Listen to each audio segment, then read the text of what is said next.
మంది 40 మంది 100 మంది లేకుండా అందరికీ సమాన వేతనం ఇవ్వాలా, పనికి తగ్గట్టు పనికి సమాన వేతనం ఇవ్వమని చెప్పాను.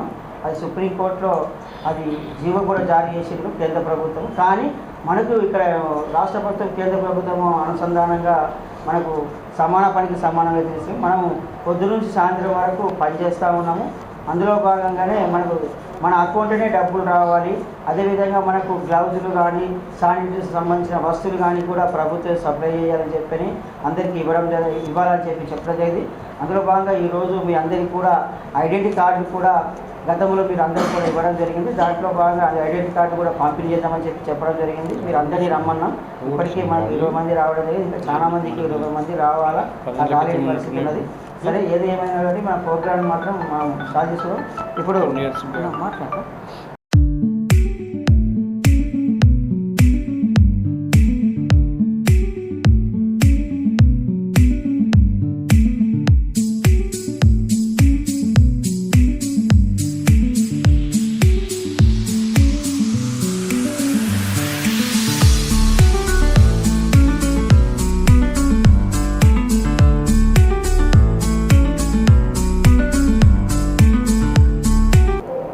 నిజామాబాద్ జిల్లాలోని ప్రభుత్వ పాఠశాలల్లో పనిచేస్తున్న స్వీపర్లు, స్కావెంజర్లకు సంబంధించిన జిల్లా కమిటీ సమావేశం ఈరోజు నిర్వహించుకోవడం జరుగుతుంది.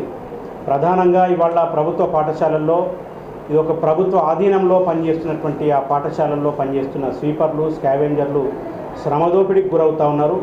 ఇవాళ ప్రభుత్వమే కాంట్రాక్ట్ అవుట్సోర్సింగు, థర్డ్ పార్టీ పద్ధతిలో డైలీ వేజ్ కార్మికులకు, అదే రకంగా రెగ్యులర్ ఉద్యోగులకు ఎంత వేతనాలు ఇవ్వాలనో ప్రభుత్వం నిర్ణయం చేయడం జరిగింది.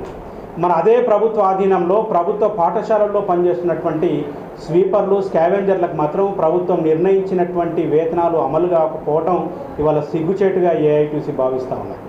ఇవాళ ఉదయం 6-7 గంటలకు వచ్చినటువంటి ఈ స్వీపర్లు, స్కావెంజర్లు సాయంత్రం పిల్లలు పోయిన తర్వాత ఇంటికి పోయేటటువంటి పరిస్థితి ఉన్నది. అంటే దాదాపు 10 నుంచి 12 గంటల టైము ఇవాళ స్కూళ్ళల్లో వీళ్ళు స్వీపింగ్ కానీ, అటెండర్ కానీ అన్ని రకాల వృత్తులు చేస్తున్నాం. వీళ్ళకి ప్రభుత్వం మాత్రం ఇవాళ రూపాయి కూడా వేతనం ఇస్తున్నటువంటి పరిస్థితి లేదు. మహిళా సంఘాల పేరుతో మహిళా సంఘాల అకౌంట్లో డబ్బుల్ని జమ చేస్తూ వీళ్లకు ప్రభుత్వం ఇచ్చేటటువంటి వేతనాలు ఇవ్వకపోయినా, హెడ్ మాస్టర్ కంప్లైంట్ చేసినా, మహిళా ప్రభుత్వ అధికారులకు కంప్లైంట్ చేసినా కనీసం వేతనాలు ఇప్పిస్తున్నటువంటి పరిస్థితి లేదు. కాబట్టి ప్రభుత్వ పాఠశాలల్లో పనిచేస్తున్నటువంటి స్వీపర్లు, స్కావెంజర్లందరికీ కూడా 26,000 రూపాయల వేతనాన్ని అమలు చేయాలని, పిఎఫ్, ఈఎస్ఐ సౌకర్యాన్ని కల్పించాలని, వీళ్ళందరికీ యూనిఫామ్ సౌకర్యం కల్పించాలని, గుర్తింపు కార్డులు ఇవ్వాలని ఏఐటీసీగా డిమాండ్ చేస్తూ ఉన్నాం. దీని మీద ఇప్పటికే జిల్లా అధికార యంత్రాంగానికి, రాష్ట్ర ప్రభుత్వానికి తెలియజేసిన కనీస చలనం లేదు. కాబట్టి ఈ స్కూల్ రీఓపెన్ అయ్యే వరకైనా ప్రభుత్వం నిర్ణయం చేస్తూ వీళ్ళ ఖాతాల్లో వేతనాలు వేసేటటువంటి పద్ధతుల్లో నిర్ణయం చేయాల్సిందిగా ఏఐటీసీగా డిమాండ్ చేస్తాను. లేకపోతే కనుక రేపు స్కూల్ అకాడమిక్ ఇయర్ ప్రారంభమైన తర్వాత ఖచ్చితంగా ఏఐటీసీ ఆధ్వర్యంలో పెద్ద ఎత్తున పోరాటాలు, ఉద్యమాలు చేస్తామని చెప్పేసి తెలియజేస్తాను.